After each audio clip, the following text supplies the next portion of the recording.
século XIV depois de Cristo. Em uma pequena ilha do lago Texcoco, os primeiros astecas encontraram sua terra prometida. Eram um grupo de caçadores proveniente do norte que, em menos de 200 anos, ergueu um império de 500.000 quilômetros quadrados. Eles conquistaram grandes civilizações da Mesoamérica, ocuparam seus territórios e herdaram suas crenças e seus conhecimentos milenares. Sua vertiginosa ascensão, sua colossal expansão e sua trágica queda são um dos episódios mais dramáticos da história da humanidade. Eduardo Bonilla é documentarista e pretende investigar os maiores enigmas do imenso Império Azteca. Qual é a origem desse povo misterioso? Que estranha força os levou a acreditar que eram escolhidos pelos deuses? Qual foi o segredo que fez de seus exércitos uma força invencível? E por que, em apenas 2 anos, sucumbiram diante de um pequeno grupo de espanhóis? Agora, Eduardo empreende uma jornada que desafia o tempo para descobrir os mistérios dos astecas.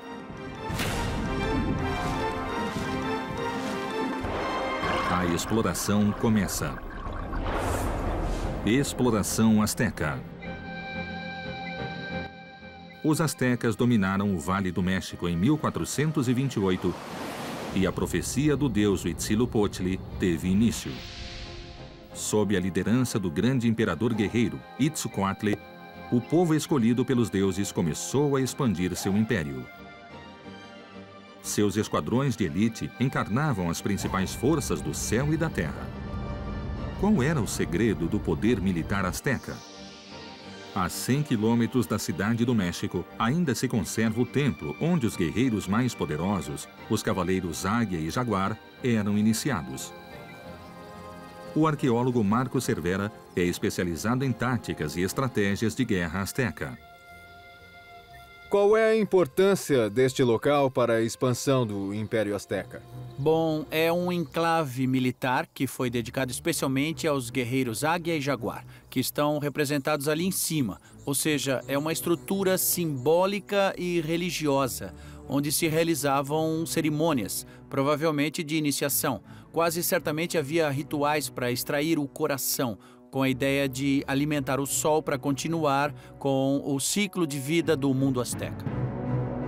No templo de Malinalco era realizada a iniciação da elite de guerreiros astecas durante o solstício de inverno.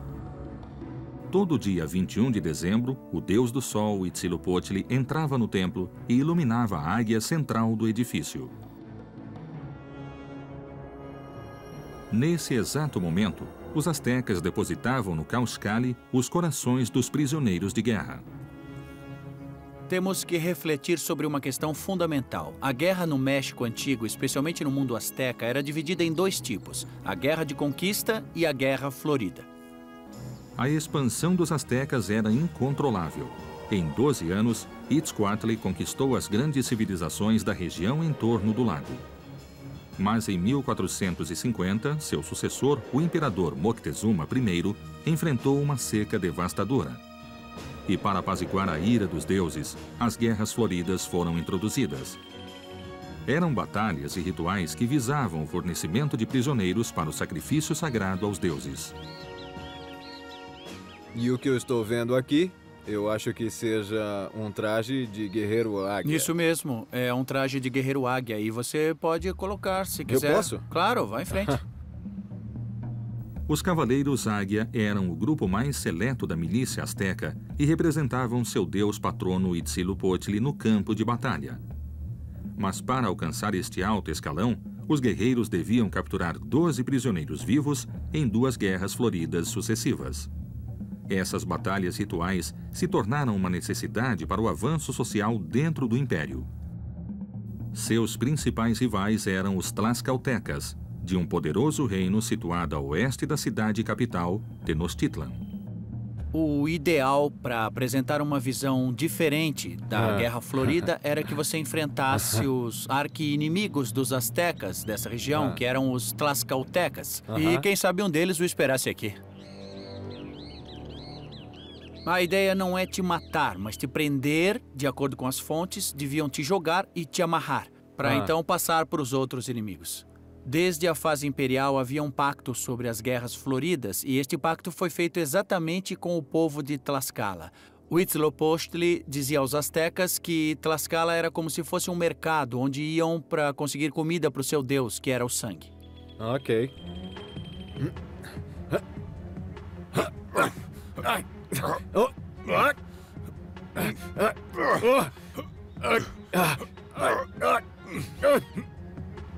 Normalmente veríamos algo desse tipo, não é? E então o inimigo seria amarrado para que pudesse passar para o próximo prisioneiro. Pronto.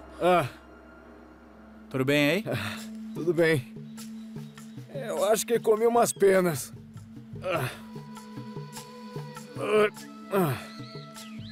Então, como você pode ver, as guerras floridas não eram a verdadeira era a verdadeira essência da expansão asteca, mas sim as guerras de conquista. O objetivo das guerras de conquista era principalmente os tributos. Utilizavam diversas armas para conseguir aniquilar o inimigo e, com certeza, isso refletia na expansão imperial, porque é óbvio que buscavam terra. As armas da Mesoamérica, em especial do período azteca, pós-clássico tardio, podem ser divididas em dois tipos. As armas defensivas, que eram o escudo e o colete de Ixcauipili, que é esse que estamos vendo, e que era acolchoado. Que era o que estava usando. Exatamente, mas o meu era ele era enfeitado com acolchoado, penas, né? Tá vendo? E depois era recheado com sal exatamente para proteger o guerreiro. Ah, tá. O Ixcauipili é uma armadura de algodão de 3 a 4 centímetros de espessura. A leveza dos materiais permitia grande mobilidade ao guerreiro, enquanto o enchimento com pedras de sal o transformava em uma barreira eficaz contra flechas, lanças e dardos. Nós temos as armas de longo alcance. E entre elas temos, por exemplo, este tipo de dardo, que é um dardo para ser lançado direto no oponente. Manualmente. Isso mesmo. Se quiser, pode provar.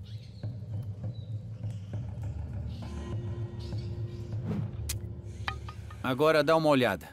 Não prendeu, né? Não prendeu, mas causou uma ferida bem grande. Se pensarmos que aqui seria o pescoço, ia machucar bastante, né?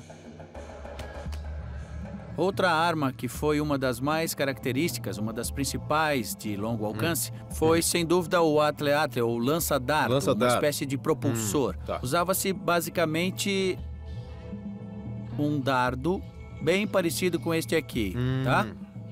Mas, nesse caso, este dardo tem o que chamamos de cavilha. Para prendê-lo, né? Isso mesmo. Essa é a intenção. Olha aqui como eu prendo. Tá. Entendi. E aqui. Tá vendo? Aqui já está preso, não é? Tá. Claro que eu não espero acertar, porque o objetivo deste dispositivo é obter um disparo mais longe. E que vá derrubando os guerreiros inimigos, entende? Assim. Tá bom. Espera um pouco. Sobe um pouco mais com estes dois dedos. Sei. Assim, desse jeito. Tem que prender bem, assim. Agora o impulso tem que vir... Tem que ser um movimento assim e atravessar. Como um martelo, em vez de lançar, parece martelar, né?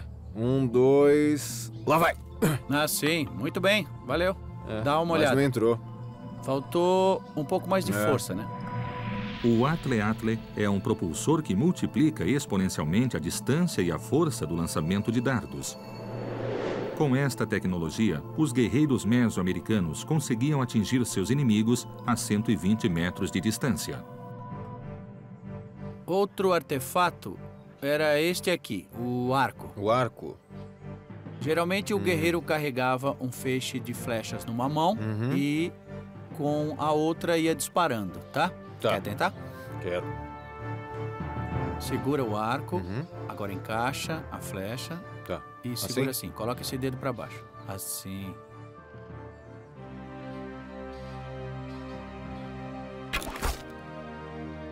Viu como finalmente o Ixcauipili defendeu? Até que enfim funcionou, né? Serviu para rebater o artefato, né? E não deixou atravessar. Nas batalhas de guerra, de conquista, o objetivo era desestabilizar as formações inimigas para que depois entrassem os guerreiros com armas de choque, como o Macahuitl. Isso é chamado de abordagem tática na arqueologia militar. A estratégia de ataque asteca era simples e eficaz. O primeiro passo era desarmar o inimigo com armas de longo alcance. Uma vez desfeitas as formações do inimigo, os cavaleiros Águia e Jaguar entravam em ação com a arma mais temível do arsenal mesoamericano, o Macahuitl. É um bastão de 70 a 80 centímetros. Isso é obsidiana. Com lâminas prismáticas de obsidiana. E quero enfatizar algo importante. Não é um artefato qualquer. Eu não golpeio direto para tentar cortar. Então você precisa atacar com toda a força diretamente na parte do músculo para ver o que isto aqui pode fazer. Não atacavam aqui, mas em alguma extremidade. Tudo bem, vamos lá. Ótimo. Aí. Pode ver que a ferida é bem grave. O tecido muscular foi danificado e esta ferida seria mortal. Sem dúvida nenhuma, do meu ponto de vista, esta arma foi um fator chave na expansão militar asteca. Sob a liderança do imperador Moctezuma I, os astecas estenderam seus domínios para além das montanhas que cercavam o vale. Mas para permanecer uma força imbatível, o novo império precisava controlar a produção de obsidiana. Em Sierra de las Navarras, os astecas ocuparam uma antiga mina do material sagrado que formava a lâmina mortal de suas armas. O arqueólogo Alejandro Pastrana passou décadas pesquisando as técnicas de mineração utilizadas. Afinal, o que é obsidiana? É um vidro vulcânico. É o material natural mais cortante que existe. O mais penetrante. E era utilizado em armas, instrumentos, objetos religiosos. Aqui, qualquer pedaço que encontrar foi retirado pelo homem. Primeiro os teotihuacanos, mais tarde com a cultura tolteca e em seguida com o Império Militar Azteca. A obsidiana era a base da produção, a base da fabricação. Era a parte ativa da lâmina, das pontas das flechas, das facas, as pontas dos dardos. Era o material mais multifuncional e estratégico que estava no centro do desenvolvimento da Mesoamérica. É por aqui. Olha essa mina. Se conservou por muitos anos. Cuidado É pré-hispânica, então. É pré-hispânica. Tem entre 1 metro, 1,20 m de diâmetro e mais de 18 metros de profundidade. Há mais de 800 minas de extração de obsidiana na Sierra de las Navarras. No início da nossa era, os teotihuacanos exploraram cerca de 16 hectares na região. No início do século XI, os toltecas expandiram as minas a 20 hectares. Mas a ambição militar asteca os levou à marca de 154 hectares. Agora eu vou te mostrar uma mina moderna que cruza o túnel dessa mina pré-hispânica. E onde fica o veio. Onde se encontra a obsidiana mais pura, que foi o que impulsionou a reprodução e o desenvolvimento das sociedades mais poderosas do centro do México. E que culminou com o Império Militar Azteca. Vamos lá, então. Vamos. A Sierra de las Navarras é explorada ininterruptamente há 2000 anos. O Império Azteca necessitava dos veios de obsidiana para se manter no topo do poder mesoamericano. Por que a obsidiana desta mina foi um material sagrado? Que segredo se escondia em suas profundezas? Exploração Azteca. Exploração Azteca.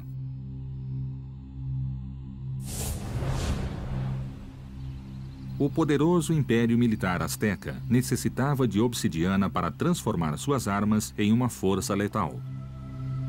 Assim, estabeleceram a mina mais importante do Império na Sierra de las Navarras. O que fez da obsidiana desta região um símbolo do poder azteca? Que segredo se esconde até hoje nas profundezas desta mina? Olha, esse lugar é muito interessante. Viemos por um túnel moderno, que aqui é paralelo ao túnel pré-hispânico. E ali há um buraco preenchido pelos mineiros pré-hispânicos. E aqui nesse canto No teto, vemos parte do veio onde Pascoal e seus filhos estão trabalhando. Como vai, Pascoal?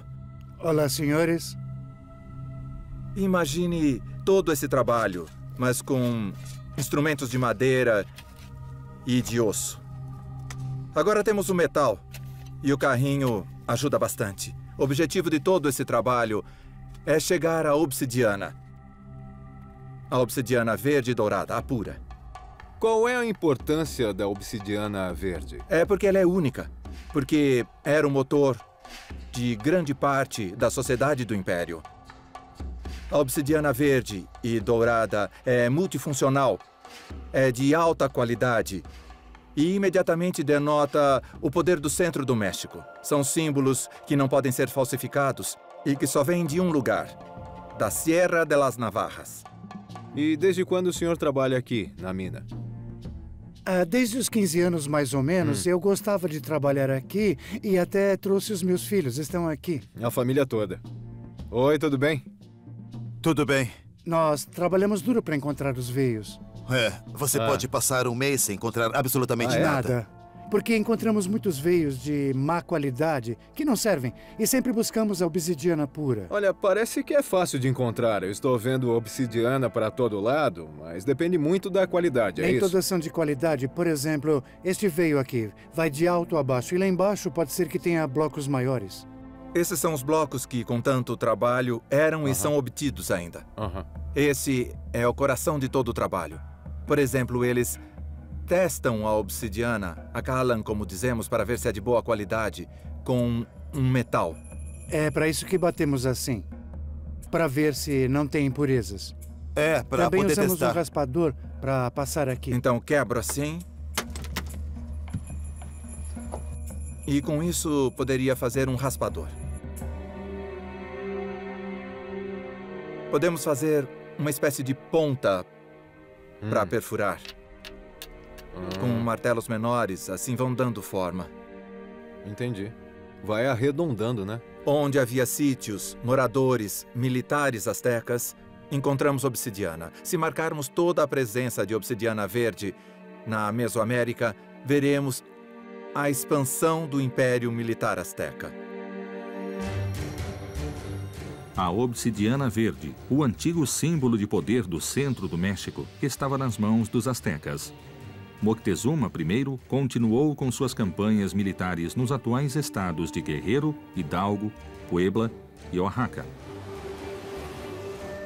Mas a expansão do Império Novo tinha um propósito oculto: abastecerem-se de insumos que não podiam encontrar dentro de suas fronteiras. Muitos desses produtos ainda são vendidos no mercado de La Merced. A doutora em antropologia Luz Maria Morar é especialista em manuscritos que guardam os segredos da administração imperial azteca. Olha, aqui temos coisas sensacionais de origem mexicana. O milho é a base para fazer a massa. E com a massa se faz Tortilhas, as tortilhas pastéis. de espessuras e tamanhos diferentes e que podem ser recheadas com flor de abóbora.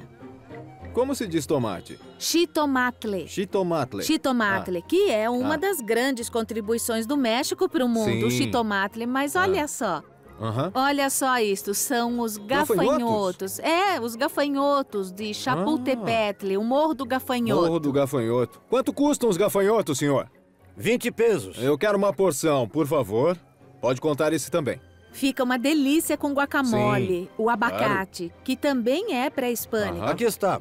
E o amendoim Pega também. um pouco. Ai, que delícia, amendoim. E ali estão os seus gafanhotos. Muito obrigado. Mais alguma coisa? Vamos ver o que achamos Vamos, mais. Obrigado pelos senhor. gafanhotos. Até logo. Vamos.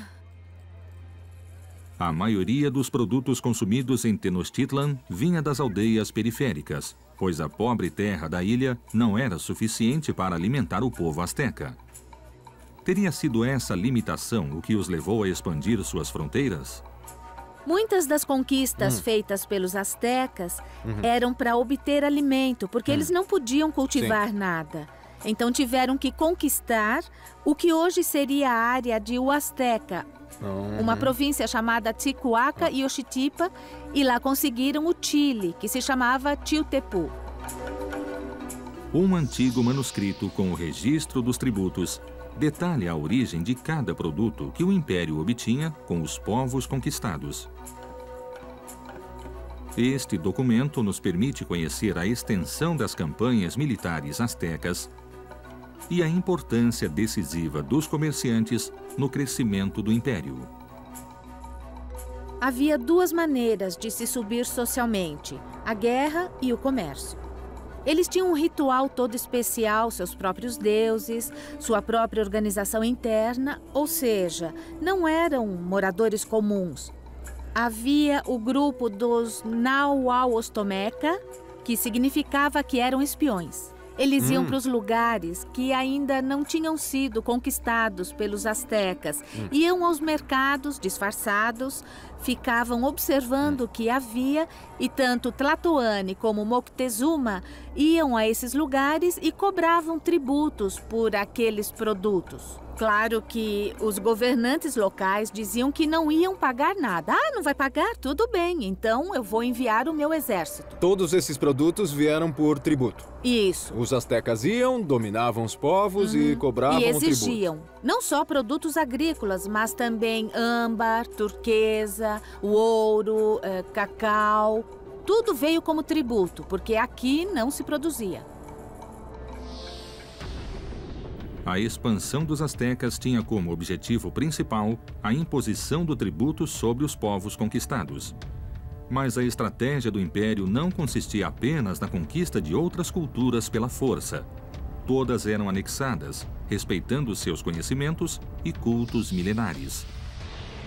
O desejo de controlar a rota do cacau levou os astecas a sudoeste de Tenochtitlan, a região de Oaxaca.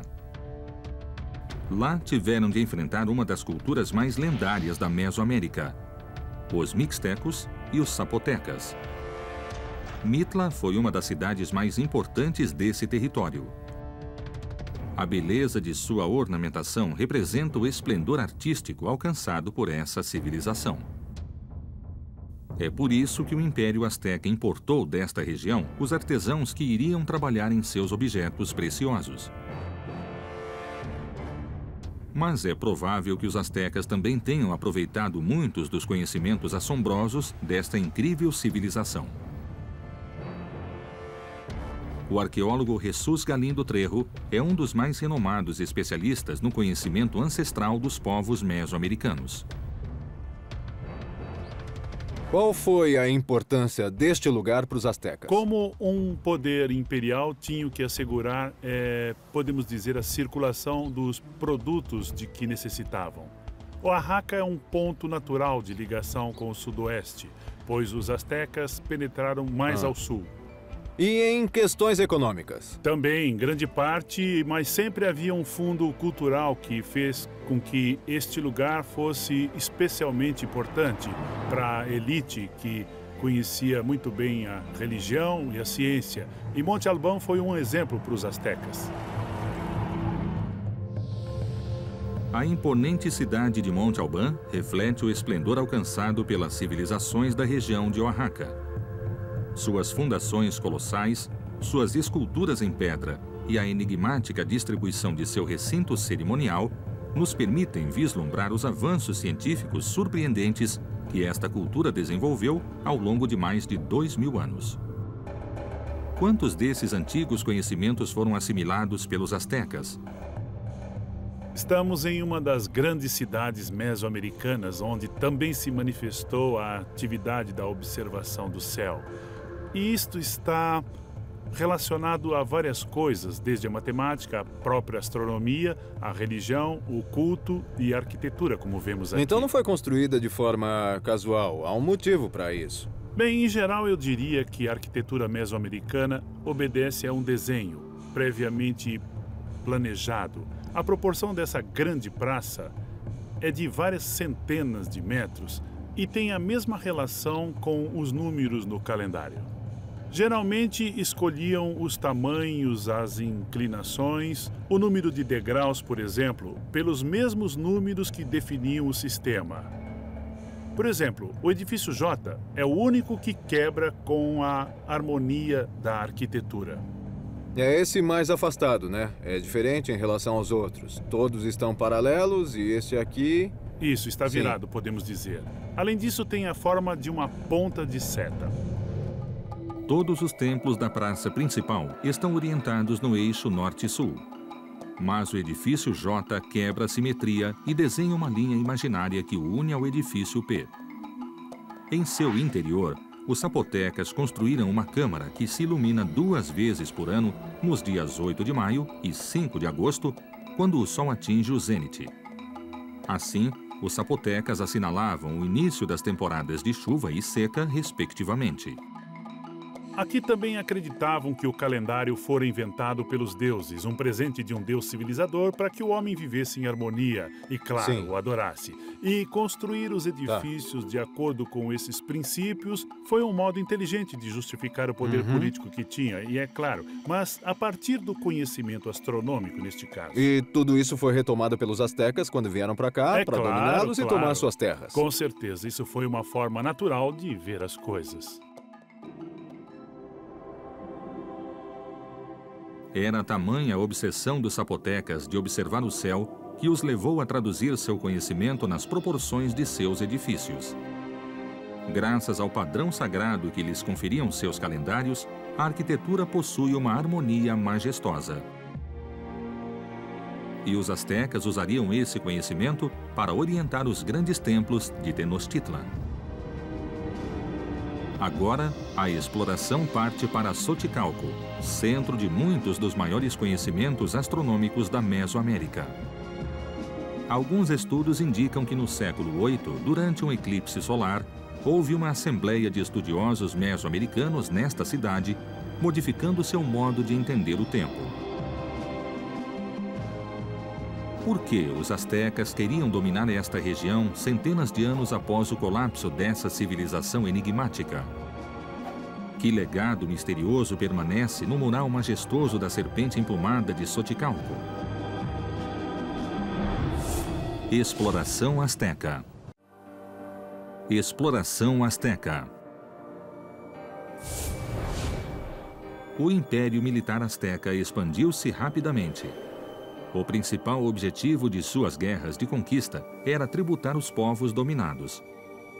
Mas havia também um motivo oculto: assimilar o conhecimento milenar dos povos mesoamericanos. 7 séculos antes que os astecas assumissem o poder, na cidade de Xochicalco, uma assembleia de cientistas pré-hispânicos mudou para sempre o calendário do México Antigo. Por que o Império Azteca queria dominar a região centenas de anos após o colapso dessa civilização enigmática? O arqueólogo Marco Antônio Santos é o responsável pelo sítio arqueológico. Os astecas tinham controle econômico dessa região. Então, por que queriam dominar este local que haviam encontrado abandonado? Porque Xochicalco representa o ponto de origem de sua cultura. E daqui surgiram e chegaram os astecas, questões simbólicas, políticas e econômicas. E isso pode ser visto claramente na pirâmide da serpente emplumada, onde ficou gravado esse ponto de origem. Xochicalco representava uma série de elementos que iriam influenciar épocas posteriores e que os astecas voltariam a seguir para legitimar seu poder. A parte astronômica desempenhou um papel fundamental, assim como a parte simbólica de uma instituição política e econômica chamada Quetzalcoatl.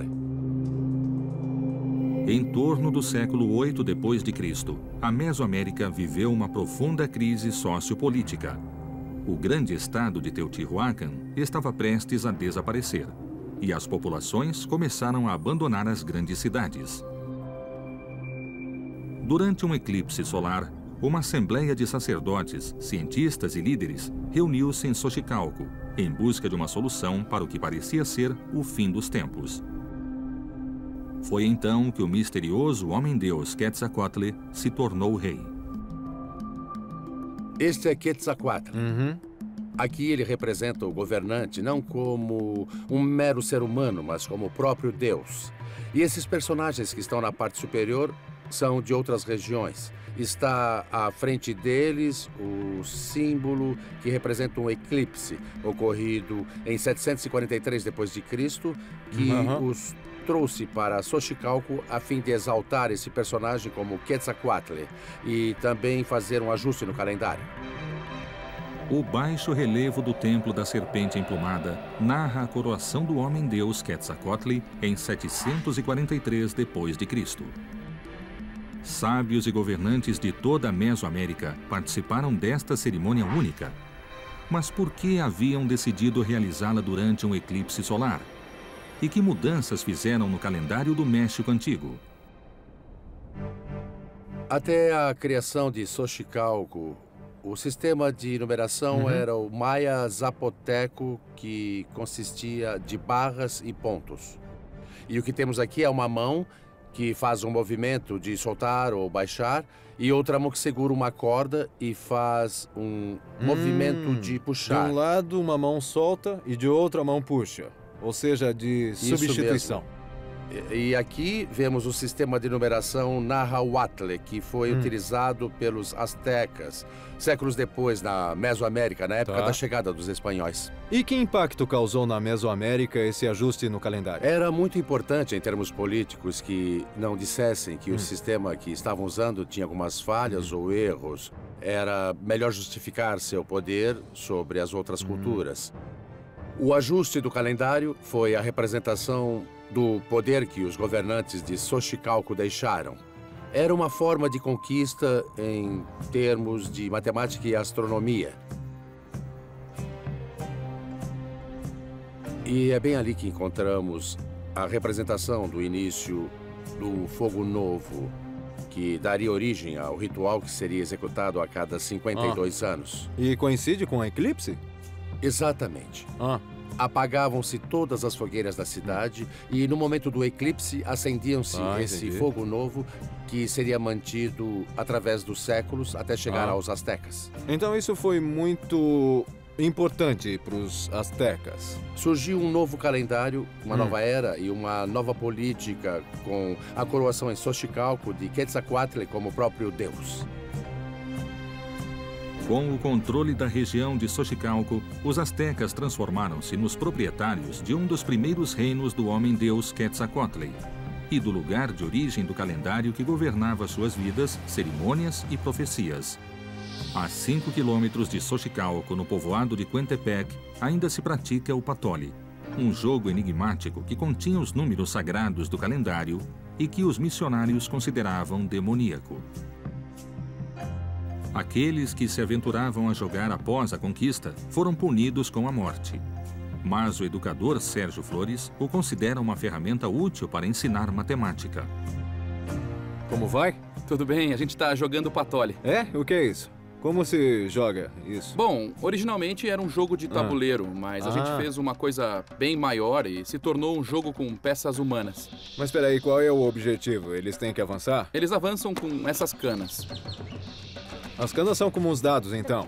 Exatamente. Mas precisa ver a posição da cana, se cai pra cima ou pra baixo. Você já foi. Eles precisam seguir uma rota de 52 casas com suas fichas, Agora deu pra entender? Entendi. É como faziam com o Shumopili na festa do Fogo Novo. E como nada é por acaso nas pirâmides, na disposição das coisas, esse jogo é ligado a cada um dos elementos cósmicos. Está totalmente interligado à cosmogonia hispânica. O patole contém os principais elementos do calendário sagrado do México Antigo.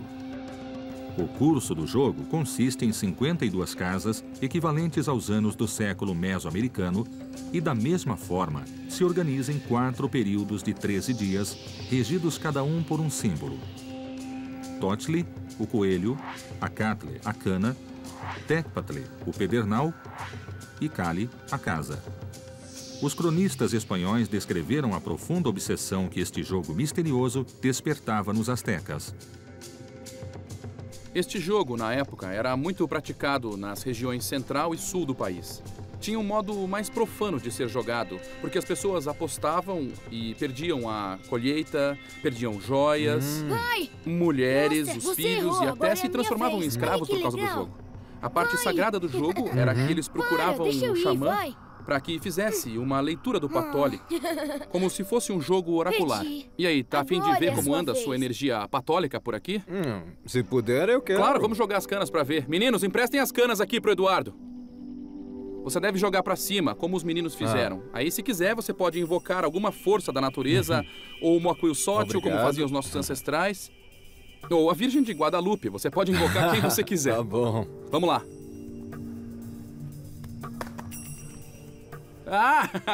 Foi bem ou foi mal? Você foi muito bem, olha só. Você conseguiu Homem Maquille, 2 5, a metade das rotas que alguém poderia fazer, que é de 20, a contagem máxima. Agora vai se abrir a energia para avançar. Deve prosseguir com o que está fazendo. Os astecas utilizaram o mesmo calendário sagrado que foi introduzido em Xochicalco. Seus números mágicos regiam todos os aspectos de sua vida e o consideravam uma forma de profetizar o futuro. Em sua expansão em direção à costa do Golfo, o Império conquistou a região do atual estado de Veracruz. O objetivo óbvio era abastecerem-se de pedras preciosas, ouro e algodão. Mas haveria algum motivo oculto? Neste território exuberante encontra-se El Tajín, a cidade de relâmpagos. Estudos recentes indicam que no ano 1100, um estrangeiro misterioso tornou-se o senhor desta civilização. A doutora Patrícia Castilho Penha é a responsável pelo sítio arqueológico. Este lugar era uma chave comercial importante, era uma espécie de rota do comércio. Exatamente, era isso mesmo, e nós estamos no que seria o caminho da costa do Golfo.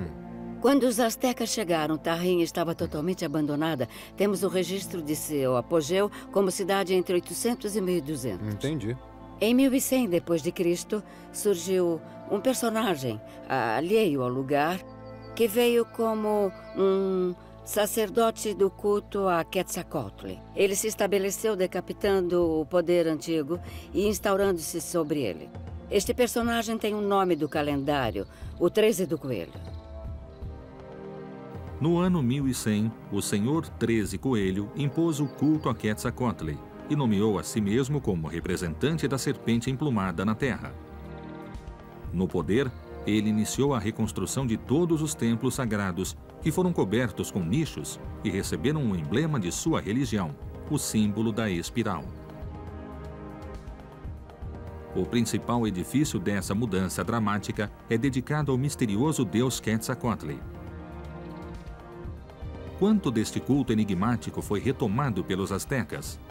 O que faz daqui diferente? O que o torna especial em relação aos outros edifícios? Além de ser um edifício solar, abriu espaço para se instalar aqui, porque não está orientado com o resto dos edifícios. Está um pouco inclinado em relação ao morro de onde tiravam seu sustento.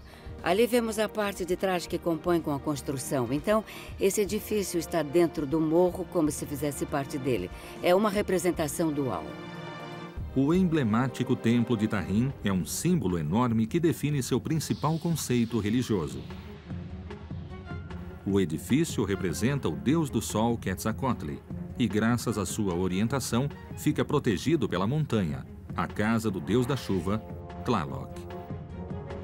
De modo suspeito, os astecas representaram o mesmo conceito dual no templo principal de Tenochtitlan, representando a importância da agricultura nas duas cidades. Ainda hoje, em Veracruz, podem ser encontradas cerimônias agrícolas milenares.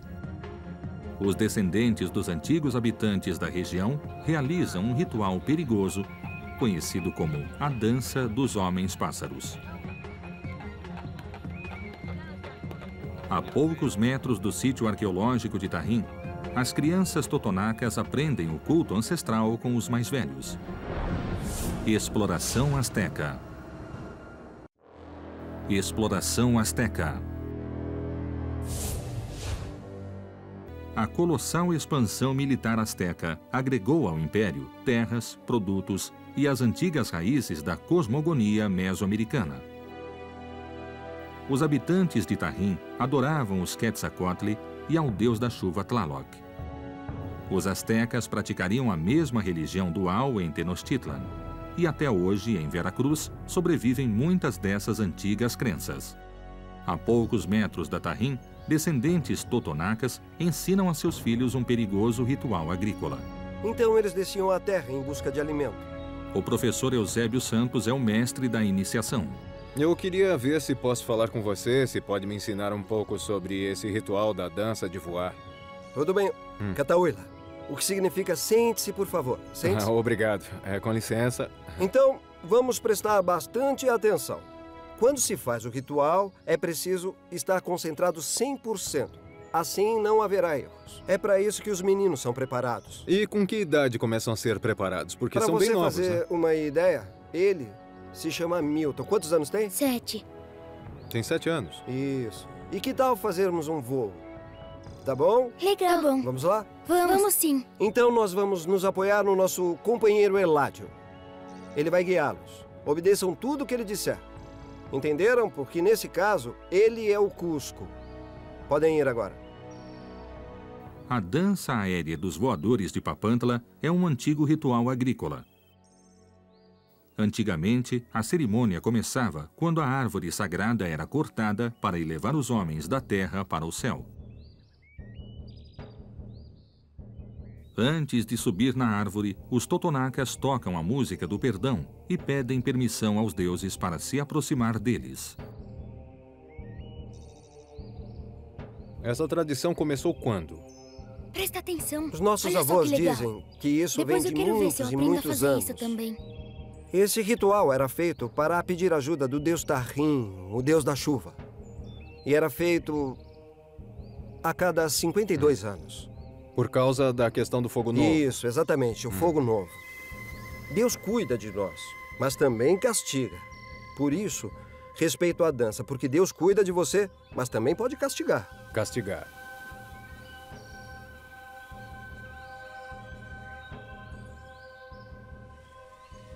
Os dançarinos sobem 30 metros e, quando o líder ordena, os 4 voadores desafiam a gravidade em um voo circular.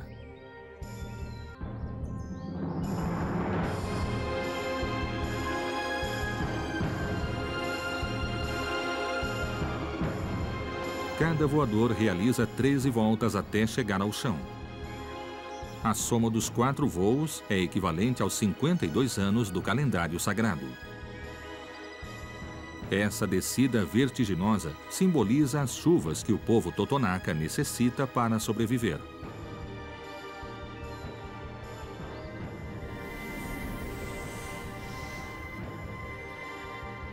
Os astecas pareciam invencíveis, mas seus exércitos poderosos encontraram uma barreira inconquistável. Em 1478, o grande rei guerreiro Assayacatl enviou um exército de 20.000 homens para conquistar o reino Purépecha. Uma civilização com grande poderio militar que ameaçava a dominação asteca a partir de Tzintzuntzan, sua cidade-fortaleza. Após uma batalha feroz, o glorioso exército asteca precisou fugir. Segundo a lenda, sobreviveram apenas 1.000 soldados e o imperador Assayacatl sofreu uma lesão que acabaria com sua vida. 6 séculos depois dessa façanha, na cidade de Pátzcuaro, a 15 quilômetros da antiga capital, os descendentes purépechas ainda praticam o ritual de treinamento de seus valentes ancestrais. Ikingari Gaspar Ortega faz parte do grupo Kutzika Huriata, que recupera o misterioso jogo da bola em chamas. Oi, tudo bem? Como vai? Boa tarde. Tudo bem? Boa tarde. E o que estão fazendo aqui? Bom, vamos começar a jogar bola como os purépechas. Nesta cerimônia, se faz um pedido de permissão para os 4 ventos, com toques do caracol para acender o fogo. Para nós, os purépechas, o fogo é sagrado. Obrigado, com licença. O jogo com a bola em chamas é um ritual milenar.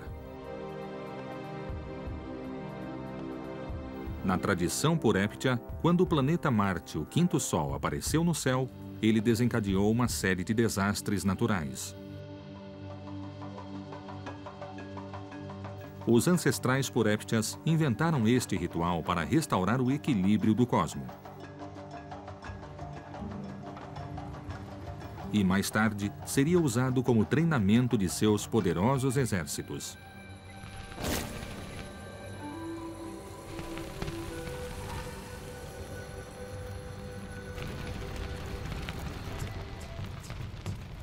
Cada equipe tem por objetivo conquistar o território inimigo. Cada vez que marcam um ponto, todos os jogadores cantam em coro o Jatsiraco, e uma vez feito isso, a bola volta para o centro e o jogo recomeça. Que tal? Você gostaria de praticar um pouco? Eu posso? Vamos, nós te convidamos para jogar. Os Puréptias usavam esse jogo como treinamento para quem queria ingressar no exército. O bastão com que se praticava originalmente este jogo tem a mesma dimensão das armas que eram usadas no serviço militar. Daí a origem bélica do jogo. 1, 2, 3, vai! Pega! O grande guerreiro Assayacatl nunca conseguiu dominar o reino Puréptia. Vai! Foi uma das piores derrotas militares dos astecas. Vai! Boa! Aê!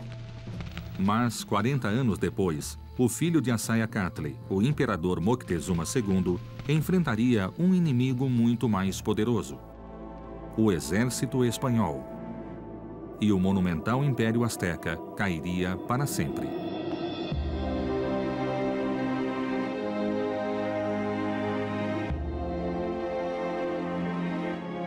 Em menos de um século, os astecas conquistaram a maioria dos povos do México Antigo.